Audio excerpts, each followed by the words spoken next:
Hello everyone, my name is Shane, and in this video we're going to be doing an unboxing, and I'm going to give my first impressions on the Galaxy S26. This phone is available at the time of this video. I'll have some links to it in the description if you want to check it out for yourself. The retail price, $900. Comes in 6 different colors. This white, which we're going to be checking out here today, a black, this icy blue, which I have a sweet spot for personally, the cobalt violet that we've been seeing everywhere on the Ultra, and 2 Samsung.com exclusive colors, a rose gold and silver shadow. There are 2 configurations of this to choose from. We have a base model of 256 gigabytes of storage, 12 gigs of RAM, and a max spec of 512 gigs of storage and 12 gigabytes of RAM. Shout out to Samsung for sending out this review unit ahead of time. First look at the white, super clean here. Let's see what else we have in the box.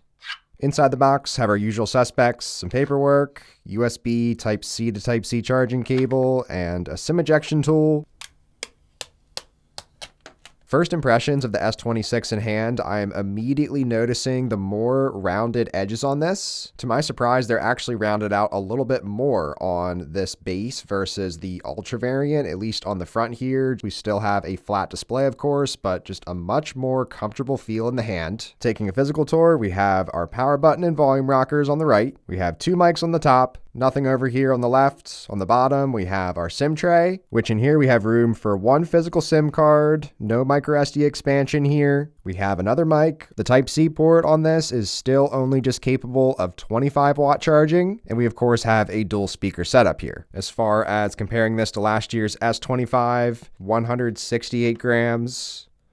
S25 from last year, 161 grams. So a slight weight increase actually, which is usually rare to hear these days, but we are getting a larger battery on this S26 now. We're getting a 4,300 milliamp hour capacity. This is slightly increased from the 4,000 on last year's S25, and we're not getting any more thickness to the phones. So this is definitely a well worthwhile trade-off here. And here is our first look at the 6.3 inch display. There's actually a slightly larger screen on this S26 this year compared to 6.2 on the S25 on the right. So if I put these side by side, really your difference is you're getting a little bit more screen there at the top. So we're also going to check out the Galaxy S26 Plus, a 2-for-1 here. Really the only differences with the Plus are we have, of course, a larger battery, larger display, and a noticeably higher price as well, $1,100 this year. But now let's go ahead and also check out the Galaxy S26 Plus.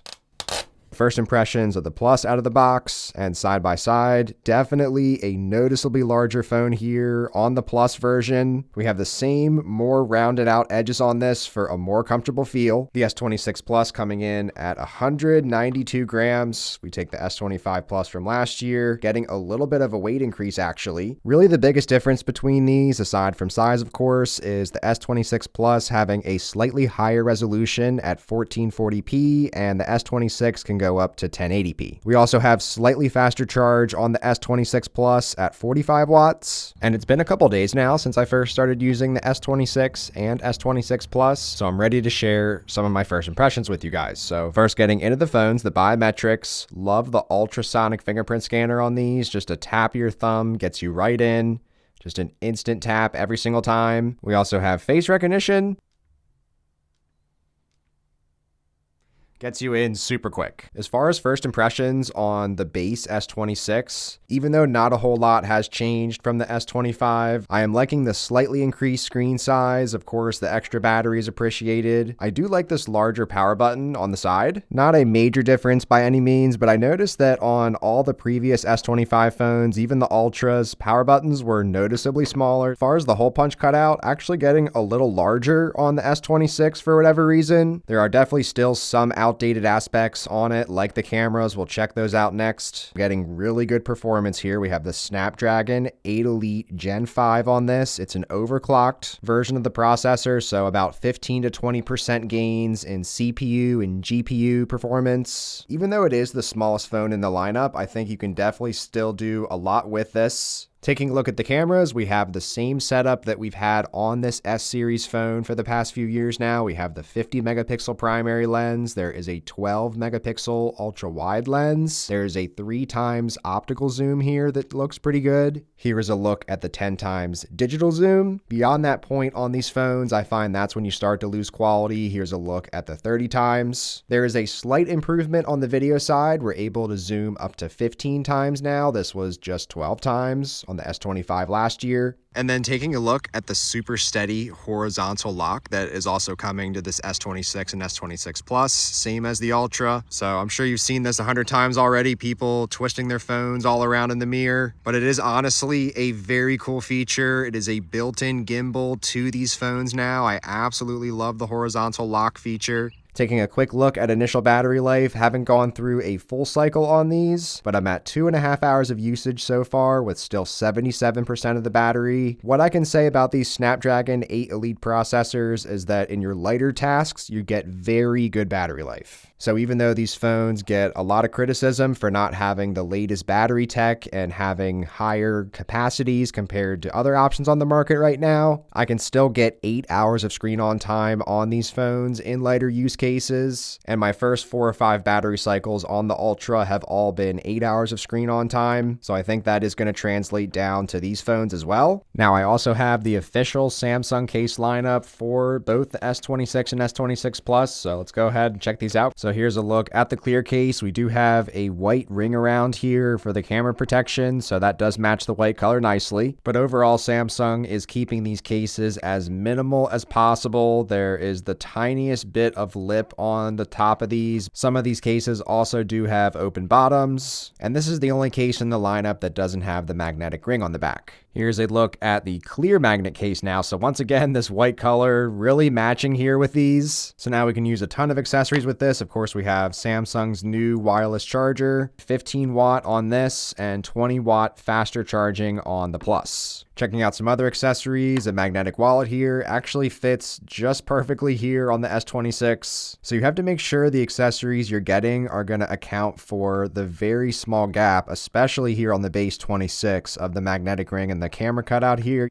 This just barely fits on here. So something that won't work as well for this is this power bank, for example, from Anker. If I want to get it properly on, I lose my connection there. So I kind of have to awkwardly place it on here. Some of my other accessories here do also fit just barely fine. We also have the silicone magnet case. So these have a little more protection to them, a little more on the borders, actually have some bottom protection on these. I also have the white silicone case, so let's check that out here with the white S26 Plus. Looking super nice and clean here out of the box, but I will say these white accessories from Samsung tend to get dirty pretty easily. I don't know if I would go with this one for the silicone case. And I would say pretty minimal wobble on these as well, which is nice. Overall, the silicone case this year has a really nice feel, doesn't stick too much to the pockets. This is the one I can recommend the most. New this year is the slim magnet case. So these are super thin plastic cases with the magnetic ring. They weigh as much as that first clear case, about 18 grams. So they're super lightweight considering having the magnet. But again, back to really the minimum amount of protection on these, but it does maintain a really slim feel in the hand, really lightweight. It does nicely complement these slimmer and lighter flagship phones. And while this one does feel nice, have a nice look to it, it is pretty pricey for what it is. So I would really only get this one on a discount or if you have Samsung credits to use. And then there's the rugged magnet case. Really like the look at this one with the white color as well. These ones have an excellent feel in the hand, a little bit more protection on the borders. You have full bottom protection here. You can see through the case a little bit, which is cool. The ridges on the back are on the inside of the case, so it's a completely smooth flush finish here on the outside. And testing out the magnets here, very sturdy on these. I also really like this rugged case, so out of all the options, I would either go with this rugged case or the silicone case. But overall, first impressions of the Galaxy S26 and S26 Plus, obviously very impressed with these devices, but overall, unfortunately, not a whole lot of changes going on with these. If you have a past generation of one of these phones, you definitely do not need to upgrade. I think these will become a lot more compelling when they're on discount, or you can get a good trade-in deal on on them. But if you don't want a big and bulky phone, then the base S26 is really going to be one of your better smaller phone options on the market right now. And this Plus, while I really do enjoy the larger screen, the slimmer nature to it, a lightweight given the size of screen it has, it's just a hard sell at $1,100 retail in my opinion. But I'll be curious to hear your thoughts on the Galaxy S26 in the comments below. Be sure to check out some of my other videos on the Ultra if you're interested, and thanks so much for watching.